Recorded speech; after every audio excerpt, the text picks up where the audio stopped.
In a country as vast, diverse and vibrant as ours, few things hold the capacity to bring us together. One that is the most easily available is our nationality. The fact that when we say I am Indian, we automatically say that we belong to the country that holds truth, equality, liberty, justice and fraternity as its foundation. We come from a country that is proud of its security forces and stands with them in solidarity. A democracy that, despite its magnificent size, functions like clockwork, pandemic or not. That is India, the Bharat of everyone's dream.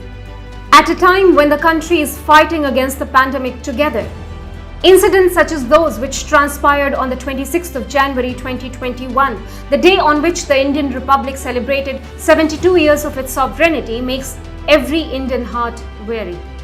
Namaste and welcome to the Bottomline. I'm Nivedita Tiwari. The President, Shri Ramnath Kovind, reiterated in his national address a motto we all know to be true. Jai Jawan, Jai Kisan, Jai Vigyan. Is that not the true Indian definition?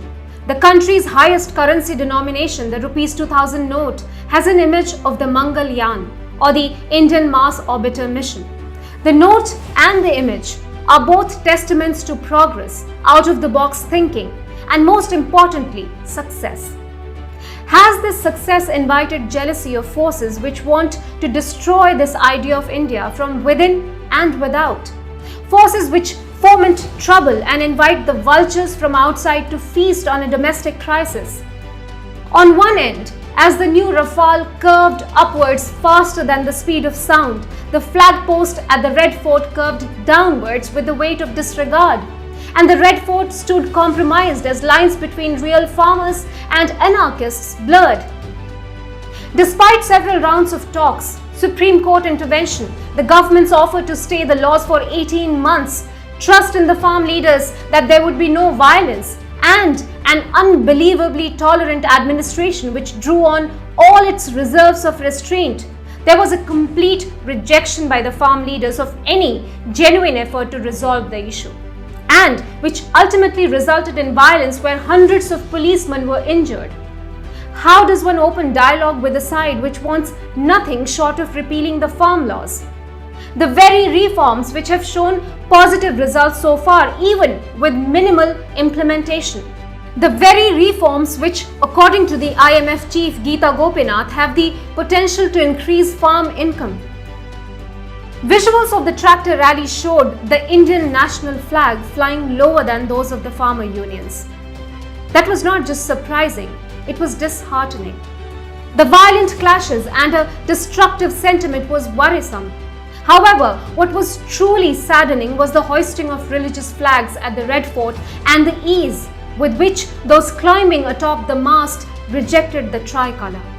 All this just 2 days after we celebrated Netaji Subhash Chandra Bose. All this when we celebrated our republic. All this when we once again showed the world our can-do spirit with vaccines. We saw security personnel were cornered, harassed and even injured. We saw reports of young artists who hid from an advancing and frenzied mob. Many would argue that seeing is not believing. But we have been watching the rounds of talks fail. We have been part of debates in our homes, during our break times, on social media. It's time now to believe.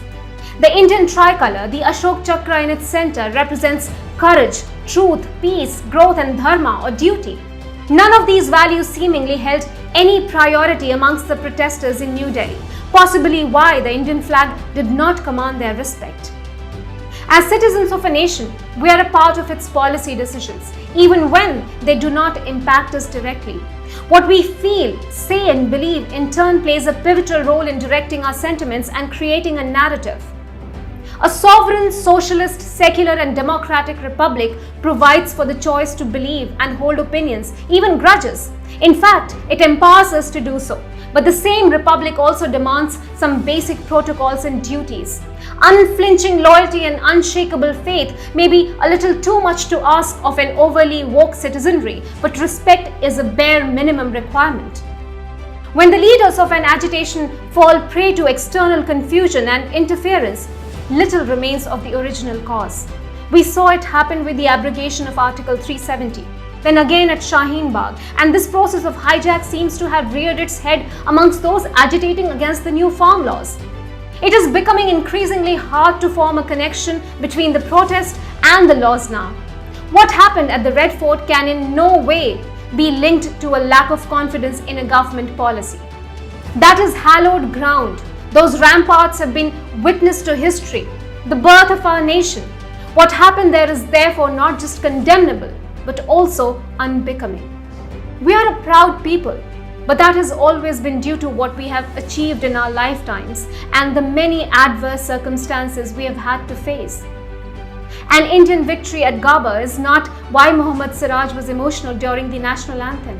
It was because he was part of the team that had the capability to do so, despite our more than humble beginnings. An emotional scientist and his prime minister shared the burden of an unsuccessful mission not because they failed, but because they gave it their all. Our independence, our constitution, our vaccines, our government, our victories.